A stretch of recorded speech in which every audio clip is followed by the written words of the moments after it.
Dentro del mar de doctrinas que ofrece el mundo protestante es posible encontrar muchas doctrinas y tradiciones en común. Sí, dije tradiciones. La gran mayoría corresponden a culpar a la Iglesia Católica de ser un instrumento al servicio de Satanás, siendo el Papa un agente del Anticristo o el Anticristo mismo. Curioso cómo dentro del mundo protestante no hay uniformidad ni acuerdo de doctrinas, pero eso cambia cuando se trata de atacar a la Iglesia Católica. Y ahí el consenso es prácticamente absoluto. Hola chicos, sean todos bienvenidos a un capítulo más de Apologética para la Calle, canal dedicado al estudio, formación y defensa de la fe en términos simples. Mi nombre es Hans Castro y el día de hoy vamos a estar hablando sobre Apocalipsis 17. ¿Quién es o qué es la gran ramera de Babilonia? Uno de los ataques más escuchados es el que indica el catolicismo como la mujer descrita en Apocalipsis 17, o sea, la gran ramera o Babilonia la Grande. ¿Les suena a ustedes conocido? Pues bien, hoy veremos de dónde se originan estas acusaciones y qué tan ciertas son. Pero primero, veamos qué es lo que dice Apocalipsis 17.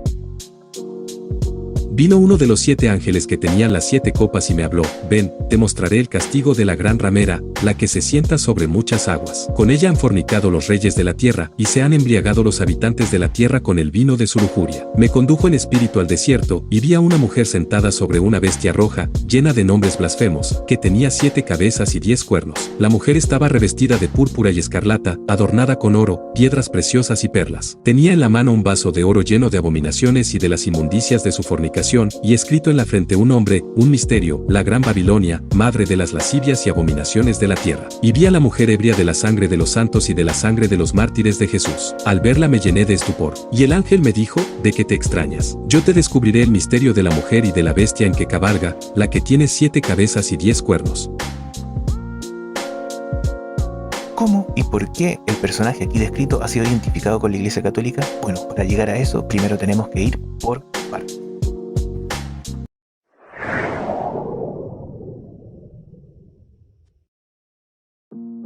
De acuerdo a lo que nos dice el texto, el Apocalipsis fue escrito por el apóstol Juan desde la isla griega de Patmos, que era una colonia penal romana a la cual Juan había sido desterrado a causa del Evangelio. Yo, Juan, vuestro hermano que comparte con vosotros la tribulación, el reino y la paciencia en Jesús, estuve en la isla que se llama Patmos, por causa de la palabra de Dios y del testimonio de Jesús. Como paréntesis, comentar que algunos eruditos discuten si Apocalipsis fue escrito por el apóstol Juan o por otro cristiano con el mismo nombre. Sin embargo, el testimonio de los padres de la iglesia, tales como Papías, Justino Mártir, Ireneo y Melitón, atribuyen la autoría de este libro al discípulo amado. Históricamente, la redacción del libro de Apocalipsis se sitúa después de la destrucción del templo de Jerusalén en el 70 después de Cristo. Además, por los mensajes a las 7 iglesias y la mención del destierro de Juan a la isla griega de Patmos por predicar el Evangelio, sabemos también que este libro se escribió durante una de las primeras persecuciones romanas contra los cristianos. Antes de las persecuciones romanas, los cristianos sufrieron persecuciones de los judíos, pero estos no tenían poder para desterrar a nadie a ninguna isla penal del Imperio Romano. Las 3 primeras persecuciones romanas contra los cristianos fueron la de Nerón del 64 al 68, la de Domiciano del 81 al 96 y la de Trajano del 109 al 111 después de Cristo. Durante la persecución de Nerón, Jerusalén aún no había sido destruida, y durante la persecución de Trajano, Juan ya debía de estar muerto. Eso nos deja una sola posibilidad. Juan escribió el Apocalipsis durante la persecución del emperador Domiciano entre los años 81 al 96, aunque indudablemente tenía fresca en su memoria la cruel persecución de Nerón apenas una década antes. En cuanto al género literario, nos encontramos con lo que se conoce como género apocalíptico. El Antiguo Testamento tiene solo un representante, que sería el libro de Daniel, del cual el apóstol Juan toma ciertas figuras y las reescribe con los fines de su mensaje. El resto de las obras que podemos encontrar son apócrifas. Se caracteriza por visiones grandiosas, alegorías, simbologías de colores y de números, los signos cósmicos y de las figuras humanas. Sin embargo, Juan aquí en su obra incorpora más géneros como el género epistolar, pues visto en conjunto, Apocalipsis es una gran carta que incorpora 7 cartas pequeñas en su interior. Dentro de la Iglesia Católica no hay una interpretación clara y unánime, ni la hubo nunca en la Iglesia primitiva, pero lo que sí hay es un cierto consenso general sobre el sentido y su significado. La Iglesia nunca ha elegido entre el enfoque historicista, futurista o alegórico, porque considera que este libro participa de estas 3 naturalezas. Juan nos habló de los acontecimientos de su época para expresarnos con alegorías una realidad que sería constante a lo largo de la historia de la Iglesia y hasta el fin de los tiempos. La lucha entre el bien y el mal, los constantes ataques a la Iglesia y el sufrimiento de los justos. Pero el sentido de todo el libro es un mensaje de fortaleza y esperanza. Un no temáis los sufrimientos ni los ataques del maligno contra vosotros, porque la Iglesia triunfará y vencerá al mal y Jesús volverá para establecer un reino de paz y justicia, tal como dice Apocalipsis 3, versículo 11. Voy enseguida, conserva lo que tienes, para que nadie arrebate tu corona. Si bien estas visiones se refieren al pasado, al presente y también al futuro, pues Dios mismo lo dice en Apocalipsis capítulo 1, versículo 19. Escribe, por eso, lo que has visto, tanto lo presente como lo que va a suceder después. Eso sí, estos sucesos no son lejanos ni de siglos después, sino de un futuro próximo, pues el mismo libro comienza con estas palabras. Bienaventurado quien lea y quienes escuchen las palabras de esta profecía, y guarden lo que está escrito en ella, porque el momento está cerca. El lenguaje alegórico también es importante en estos momentos de persecución, porque si una copia cayera en manos romanas, los romanos no entenderían absolutamente nada y lo tomarían como una especie de novela de ciencia ficción. Aunque el libro está continuamente hablando de los romanos, ningún romano vería en él ninguna mención a ellos. Los únicos que sí podrían leer este libro y entender su alegoría eran los que conocían a fondo la Biblia, o sea, judíos y cristianos, y ambos estaban en esos momentos sufriendo la persecución de Roma. Por lo tanto, el libro de Apocalipsis está escrito usando el lenguaje profético bíblico, y por eso puede ser descifrado al menos en sus rasgos principales.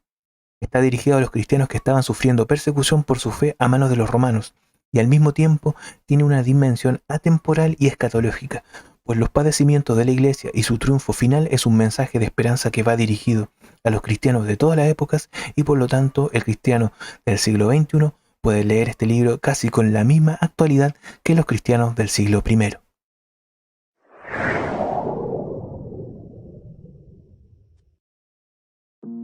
Juan en su obra contrapone dos ciudades simbólicas, la Nueva Jerusalén y Babilonia.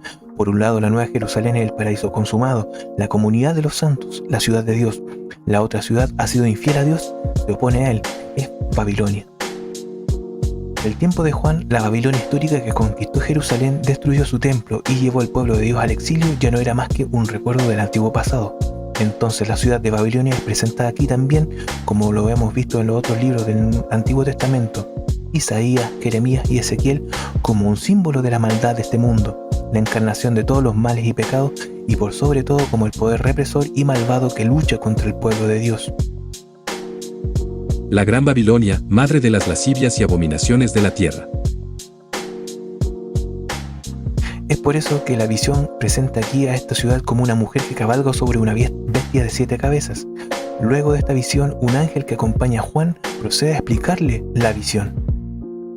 El ángel me dijo, ¿de qué te extrañas? Yo te descubriré el misterio de la mujer y de la bestia en que cabalga, la que tiene 7 cabezas y 10 cuernos. La bestia que has visto existía, pero ya no existe, y va a subir del abismo, pero irá a la perdición. Los habitantes de la tierra, cuyos nombres no están escritos en el libro de la vida desde la creación del mundo, se sorprenderán al ver a la bestia, porque existía, pero ya no existe, y sin embargo, reaparecerá. Aplique aquí la inteligencia quien tenga sabiduría. Las 7 cabezas son 7 colinas sobre las cuales la mujer está sentada, y también son 7 reyes, 5 cayeron, uno subsiste, otro aún no ha llegado y cuando llegue debe permanecer un poco de tiempo. La bestia que existía, pero ya no existe, es el octavo, aunque también es uno de los 7, y va hacia la perdición. Los 10 cuernos que has visto son 10 reyes, que aún no han recibido el reino, pero recibirán, junto con la bestia, el poder real durante 1 hora. Estos, de común acuerdo, entregan su fuerza y su poder a la bestia. Lucharán contra el Cordero, pero el Cordero, junto con sus llamados, elegidos y fieles seguidores, los vencerá, porque es Señor de señores y Rey de reyes.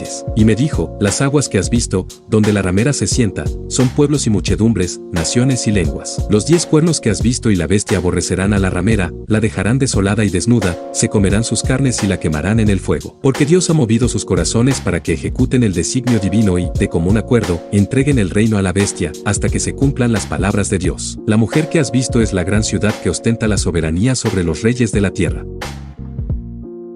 Como vemos, el ángel muestra a Juan la visión y luego se le explica, aunque la explicación sigue siendo enigmática para el lector moderno. pero no tanto para el cristiano de aquella época.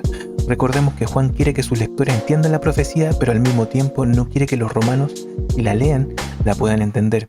Así que da una interpretación que sea entendible para los cristianos, pero incomprensible para los romanos. Pero hay un detalle más. La bestia nos ha sido descrita ya como el anticristo, y esta imagen de la ramera cabalgando la bestia no introduce un personaje nuevo, sino que elabora aún más la simbología de la bestia. Todo esto entonces, bestia y jinete, sigue siendo una metáfora del anticristo encarnado en la figura bíblica de Babilonia.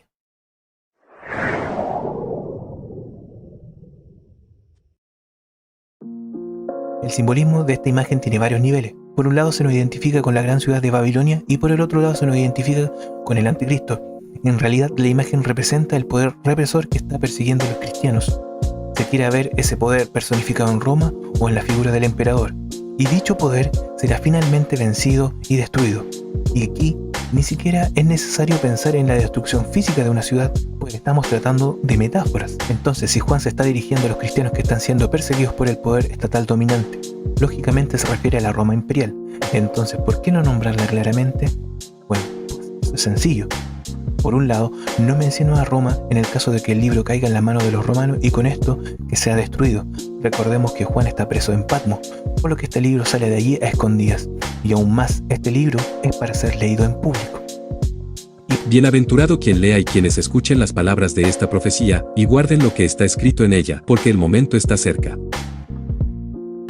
Por otro lado, porque este libro es altamente simbólico, al nombrar a Roma, o más concretamente al poder romano, como Babilonia, está apelando a lo que Roma significa para los cristianos.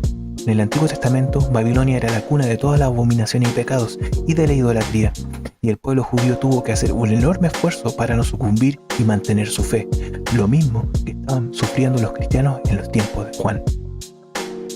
Ahora bien, usando esa misma simbología, por motivo de la clandestinidad del cristianismo, el apóstol Pedro escribe su primera carta de esta manera. Os saluda la iglesia de Babilonia, elegida como vosotros, y, en particular, Marcos, mi hijo. Pero, ¿nos dan pistas para esta interpretación? De hecho sí, y aquí vemos la más representativa. Aplique aquí la inteligencia quien tenga sabiduría. Las 7 cabezas son 7 colinas sobre las cuales la mujer está sentada, y también son 7 reyes. La Roma imperial ha sido conocida como la ciudad de las 7 colinas, pues estaba edificada sobre 7 colinas. Del mismo modo, la gran ramera se sienta sobre una bestia que tiene 7 cabezas que simbolizan 7 colinas. La gran ramera entonces es Roma. El apóstol también indica lo siguiente. La mujer estaba revestida de púrpura y escarlata, adornada con oro, piedras preciosas y perlas. Tenía en la mano un vaso de oro lleno de abominaciones y de las inmundicias de su fornicación. El púrpura y la escarlata son un símbolo de poder y riqueza. En aquella época solo los poderosos podían lucir vestidos con tintes tan caros, o sea, los emperadores y los nobles. Del mismo modo, las perlas y las piedras preciosas hacen referencia a la enorme riqueza de Roma, y la copa de oro colmada con la impureza de su fornicación es la imagen opuesta a la copa de Cristo, colmada con su sangre salvadora. En la Biblia, la fornicación es una referencia a la idolatría, y Roma no solo es el centro del paganismo, sino que está matando a los cristianos por no querer postrarse ante las imágenes paganas. Por lo tanto, el apóstol está escribiendo este libro en tiempos difíciles, en donde los cristianos están siendo perseguidos a causa de su fe.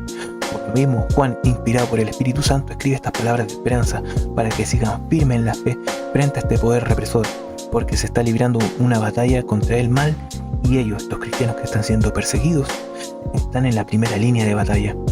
Jesucristo pronto retornará y con él la victoria definitiva contra las fuerzas del maligno.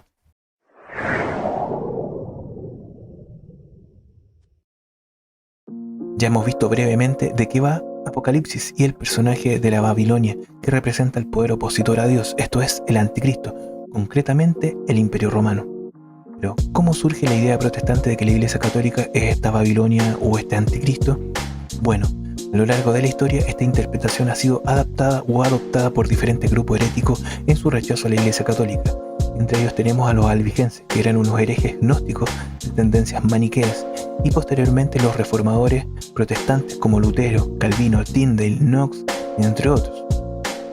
Con estos antecedentes no es de extrañar que haya sido adoptada por un numeroso grupo fundamentalistas hoy en día. Como ejemplo, tenemos las siguientes palabras de Lutero al respecto.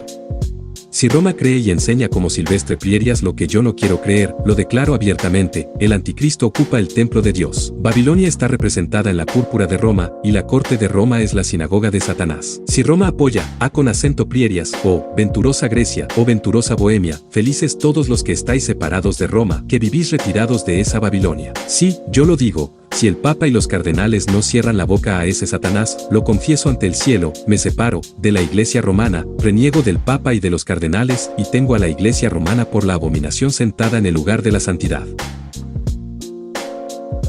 Por lo que podemos apreciar, esta acusación no surge de una profunda exégesis por parte de este reformador, sino como un rechazo y odio personal hacia la Iglesia y hacia el papado concretamente. Y es más curioso si nos damos cuenta de que este reformador no consideraba a Apocalipsis como inspirado. El Apocalipsis de San Juan está desechado por la mayor parte de los protestantes. Dentro del grupo de obras que hoy en día propagan esta interpretación encontramos la siguiente. Por ejemplo, el libro Una mujer cabalga a la bestia de David Hunt. También el libro de Alexander Hislop, Dos Babilonias. Y por último, el libro de Ralph Goodrow, Babilonia, Misterio Religioso, que es un libro muy conocido y referenciado entre los grupos protestantes de corte anticatólico. A todo esto, el trabajo de Goodrow deriva de lo hecho por Hislop. Sin embargo, después de verificar que Hislop falseó información y derechamente mintió, Goodrow se retractó y publicó otro libro llamado La Conexión Babilonia. Pero veamos cuáles son los argumentos que normalmente se utilizan para identificar a la Iglesia Católica con Babilonia.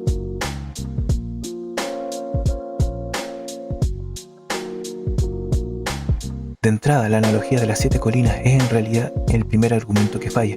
La Iglesia sentó su gobierno central en la colina vaticana desde muy pronto, y esa colina no es una de las 7 colinas históricas de Roma, como es Quirinal, Viminal, el Capitolino, el Esquilino, el Palatino, el Celio o el Aventino, pues esta se encuentra al oeste del Tíbet, fuera del antiguo recinto de la ciudad. El papado se sentó en el Vaticano porque allí se encuentra la tumba del apóstol Pedro, y San Pedro fue enterrado en un cementerio que había fuera de la ciudad.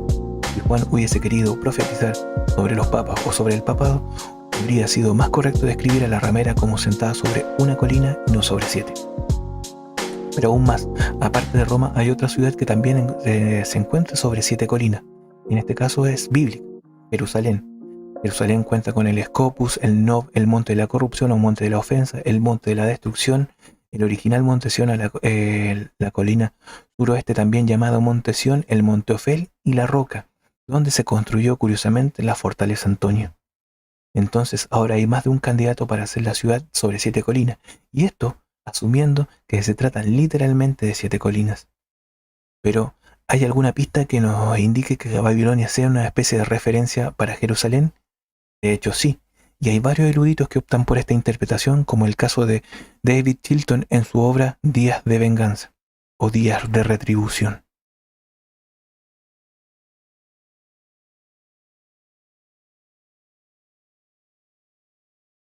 Aquí colocan ejemplos de cómo el Vaticano a lo largo de la historia ha mantenido relaciones con las distintas potencias mundiales. Pero eso no tiene nada de malo. Los presidentes de los países desarrollados hoy en día suelen pedir consejos no solo a la Iglesia Católica, sino también a protestantes preeminentes e incluso líderes religiosos de otras religiones. Y no por eso están fornicando con ellos. El texto del Apocalipsis no se refiere a eso, sino a las abominaciones que continuamente cometía la Jerusalén apóstata en los tiempos con los pueblos paganos, como lo dice Ezequiel capítulo 16, versículo 2. Hijo de hombre, echa en cara a Jerusalén sus abominaciones. Más adelante el mismo Ezequiel dice: Así dice el Señor, Yahvé, por haber descubierto tus vergüenzas y haber mostrado tu desnudez a tus amantes en tus fornicaciones y a todos los abominables ídolos, y por la sangre de tus hijos que les ofreciste, por eso reuniré yo a todos tus amantes y a cuantos recibiste placentera, y, además de los que amaste, traeré también a los que aborreciste, y los juntaré contra ti en derredor, y les descubriré tus vergüenzas, y contemplarán todas tus torpezas. Es más, mire, veamos el siguiente versículo. Te entregaré a sus manos, y ellos desharán tu lecho y derribarán tus prostíbulos, te desnudarán de tus vestidos y te arrebatarán todos los ornamentos de tu hermosura y te dejarán desnuda, en cueros. Y ahora comparémoslo con este de Apocalipsis. Con ella han fornicado los reyes de la tierra, y se han embriagado los habitantes de la tierra con el vino de su lujuria. Cuando comparamos estas dos lecturas, el parecido es impresionante, y entonces la tesis de que Babilonia parece referenciar a Jerusalén se hace más fuerte.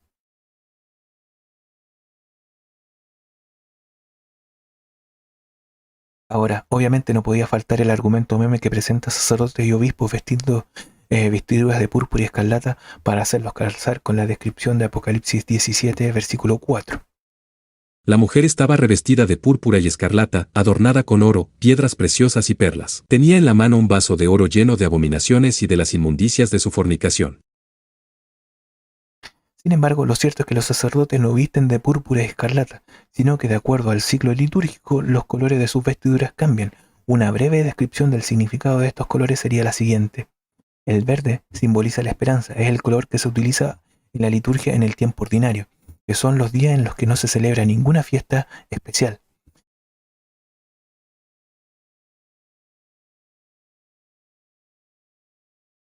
El blanco simboliza la pureza y la alegría. El blanco se utiliza en el tiempo de Navidad, de Pascua y en la fiesta de la Ascensión de Jesús al cielo y la Epifanía. En definitiva, los eventos que no conmemoran la pasión y la muerte de Cristo. Bien se utiliza en las festividades de la Virgen María, de los ángeles y de los santos que no fueron martirizados.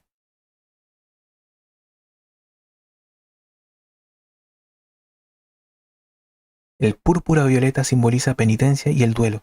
Se lleva durante la Semana Santa, los domingos de Cuaresma y en los cuartos domingos de Adviento.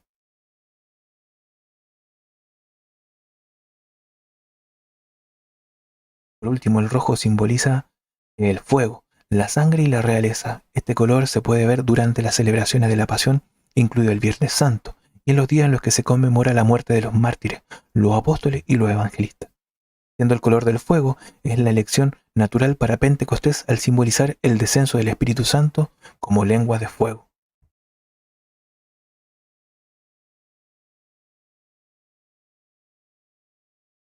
Ahora, ante la evidencia parecen obviar esto y seleccionar solo las fotos en las que aparecen solo usando los ropajes de color rojo, lo cual es curioso que siendo el Apocalipsis un libro simbólico, hayan tomado los colores de la ramera de forma tan ridículamente literal, cuando los colores en el Apocalipsis tienen un sentido simbólico. Los justos salen vestidos de blanco, que simboliza la pureza y la santidad, y esto es en contraste a los colores de la ramera, que es rojo por derramar la sangre de los santos y el púrpura por fornicar con los reyes de la tierra.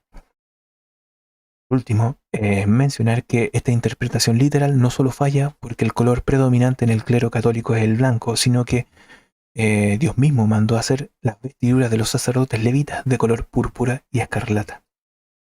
He aquí lo que han de hacer: un pectoral, un efod, una sobretúnica, una túnica a cuadros, una tiara y un ceñidor. Se emplearán para ellas oro y telas tejidas en jacinto, púrpura y carmesí y lino fino. El efod le harán de oro e hilo torsal de lino, púrpura violeta, púrpura escarlata y carmesí artísticamente entretejidos. Tendrá 2 sombreras para unirse la una con la otra banda, 2 por extremo, y así se unirán. El cinturón que llevará para ceñirse será del mismo tejido que él, de lino torsal, oro, púrpura y violeta, púrpura escarlata y carmesí.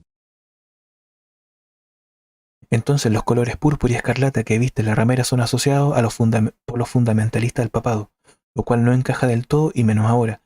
Sí que encaja con las vestiduras de los césares y de los reyes de la antigüedad, pero en realidad parece ser una nueva referencia a la ciudad de Jerusalén, pues los sacerdotes del templo vestían con púrpura y escarlata, tal como Dios ordenó en el libro de Éxodo, incluido el oro y las joyas que también se mencionan en el pasaje de la gran ramera.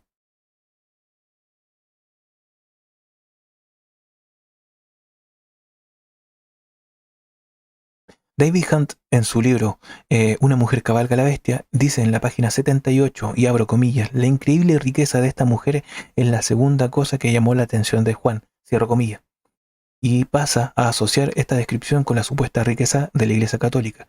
Sin embargo, la revista Fortune, especializada en economía, desmiente este hecho y arroja algo de luz al indicar que, abro comillas, su riqueza es mucho más modesta que su imagen suntuosa, cierro comillas. Además indica en esta misma oportunidad que, abro comillas, a menudo se asume que el Vaticano posee una gran riqueza, pero si fuera una compañía, sus ingresos no la acercarían a formar parte de Fortune 500, cierro comillas. Entonces, la revista estadounidense señaló además que la mayoría de los activos más valiosos del Vaticano, abro comillas, algunos de los más grandes tesoros de arte del mundo, son prácticamente invaluables y no están a la venta, cierro comillas. Los datos los pueden encontrar en la revista Fortune del 1 de septiembre del 2014. Ahora, ¿y Jerusalén? Bueno, el profeta Isaías dice lo siguiente. Pobrecita, azotada por la tempestad, sin consuelo. He aquí que voy a poner tus piedras de jaspe, y tus cimientos de zafiro. Te haré almenas de rubí y puertas de carbunclo, y toda tu cerca de piedras preciosas.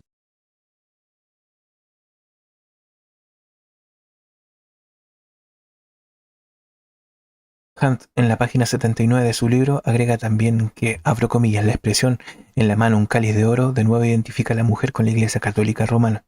Cierro comillas. Para sugerir que la copa de oro es el cáliz eucarístico, Hunt inserta la palabra cáliz entre corchetes, aunque aquí la palabra griega es la común para copa, posterion, que aparece 33 veces en el Nuevo Testamento y siempre es traducida como copa. Ignora el hecho de que el cáliz católico es usado en la celebración de la Última Cena, un ritual ordenado por Cristo, por ejemplo en Lucas capítulo 22, versículos del 19 al 20, 1 Corintios capítulo 11, 24 al 25. Ignora el hecho de que la mayoría de los cálices eucarísticos católicos no están hechos de oro, sino que de otros materiales tales como latón, plata, cristal y hasta vasija de barro. Ignora el hecho de que las vasijas y utensilios litúrgicos dorados han sido parte de la verdadera religión desde los tiempos del antiguo Israel, otra vez por orden de Dios. Por ejemplo, en Éxodo capítulo 25, versículos 38 al 40, capítulo 37, versículos 23 al 24, Números capítulo 31 del 50 al 51 y Crónicas del 24, versículo 14. Y otra vez usa una interpretación literal por la cual la copa de la ramera no es el único símbolo que se aplica a Roma, sino una colección de muchas copas literalmente usadas en las ciudades todo lo largo del planeta. Pero el Apocalipsis nos dice que la copa es la copa de la ira de Dios, la que se le da a la ramera. Esto no tiene nada que ver con los cálices eucarísticos.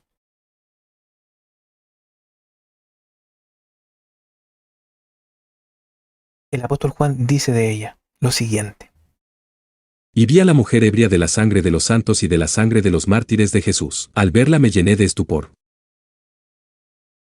Y más adelante agrega. Y en ella se encontró la sangre de los profetas y de los santos, y de todos los inmolados en la tierra. Pero si la ramera se embriaga con la sangre de los mártires y los profetas, allí hay otro problema con la tesis protestante, porque el mismo Cristo quien identifica la ciudad de Jerusalén como a la que mata a los profetas. Jerusalén, Jerusalén, que matas a los profetas y lapidas a los que te son enviados. ¿Cuántas veces he querido reunir a tus hijos como la gallina a sus polluelos bajo las alas, y no quisiste? Poco antes diría en Lucas capítulo 13, versículo 33. Pero es necesario que yo siga mi camino hoy y mañana y al día siguiente, porque no es posible que un profeta muera fuera de Jerusalén. Y de hecho, el mismo libro menciona que es la gran ciudad, Babilonia es donde Jesús fue crucificado. Sus cadáveres quedarán en la plaza de la gran ciudad, la que simbólicamente se llama Sodoma o Egipto, donde también su Señor fue crucificado. Ahora, frente a cualquier exégesis seria, se prefiere optar por el sesgo y los prejuicios, sugiriendo que en los pasajes antes citados son una clara referencia a la Iglesia Católica que supuestamente a través de la historia ha matado a miles y miles de personas con la Inquisición.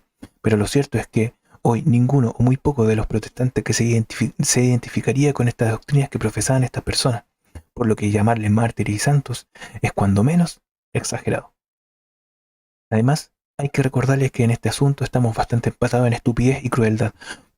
En la guerra entre católicos y protestantes no es posible identificar a un bando como el bueno y al otro como el malo. Ambos bandos pelearon tanto como pudieron y mataron tanto como pudieron. Y si la Iglesia tuvo su Inquisición, también con sus propias instituciones los protestantes mataron, torturaron y llevaron a la hoguera a miles de personas que ellos mismos consideran herejes. Muchos de ellos eran católicos, pero también miles de protestantes de otras denominaciones. Así que en este asunto, que por desgracia a ninguno de los dos antiguos bandos se conviene remover, porque la locura fue compartida y la vergüenza fue común. No se trata de hacer una ley del empate, pero sí reconocer que en nuestra condición humana todos somos igualmente culpables en este punto.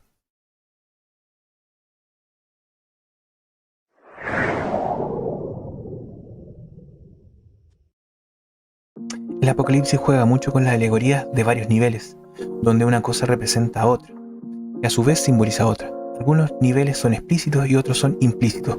Podríamos decir que la gran ramera y la bestia son esta ciudad de 7 colinas de nombre Babilonia, con características de la Jerusalén infiel, y representa a Roma, que es la alegoría final a la que todo lo anterior representa. Dicha alegoría podría a su vez ser un símbolo de los gobiernos malvados o podría ser una forma enmascarada de referirse a una ciudad concreta, o ambas cosas a la vez. Una cosa parece clara: la gran ramera de Babilonia, que Juan nos describe en el Apocalipsis, es una alegoría totalmente basada en la Jerusalén pecadora de Ezequiel, al menos a nivel formal. Luego podemos argumentar que este símbolo es utilizado para referirse a la Roma de los Césares, pues esa sería la interpretación que encaja en el conjunto de la historia de Apocalipsis. Sin embargo, decir que la simbología de la gran ramera se refiere a la Roma de los papas es en comparación tan floja que no se podría sostener ni siquiera pensando que los católicos son idólatras.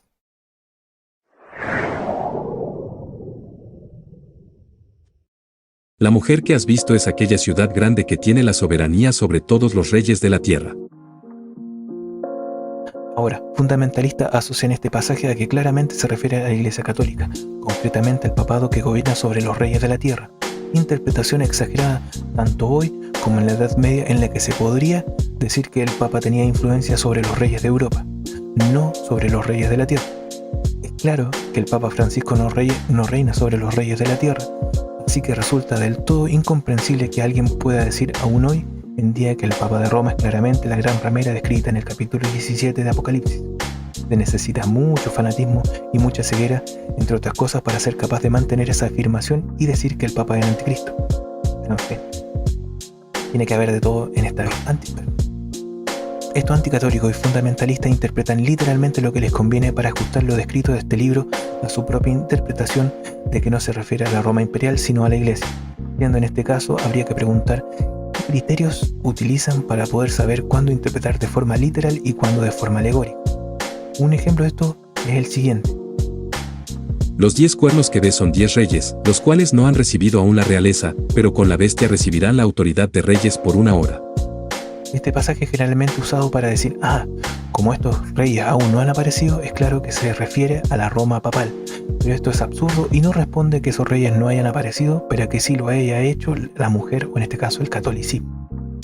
Entonces, cuando quieren decir que la bestia es el Papa, entonces la bestia ya está aquí.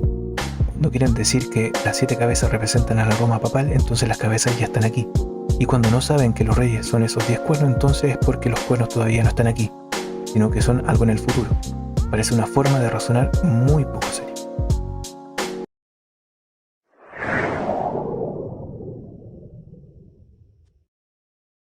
El libro de Apocalipsis no se puede tomar a la ligera, haciendo interpretaciones a la carta, tratando de encajar con calzador a quien se nos venga en gana. La interpretación más sensata parece ser que Juan nos está mostrando que aquello que Daniel y Ezequiel anunciaron para los tiempos futuros se está cumpliendo o ya está a punto de cumplirse. De hecho, mientras él escribe el Apocalipsis, Jerusalén ya ha sido destruida o está a punto de serlo. Los cristianos están siendo perseguidos y el anticristo está en el poder, en Nerón o los césares romanos en general. Lo que sí es realmente escatológico y ocurrirá en el fin de la historia será la segunda venida de Cristo y la llegada de su reino, la Nueva Jerusalén.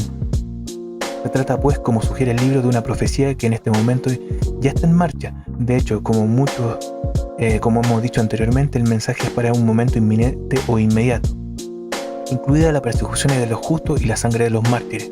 Pero como profecía que es, está anunciando también los acontecimientos futuros que supondrán el desenlace de esta situación presente, en la que parece que las fuerzas del mal están derrotando a la Iglesia de Jesús, pero que finalmente el Señor Jesucristo retornará en gloria y majestad para transformar como nuevas todas las cosas.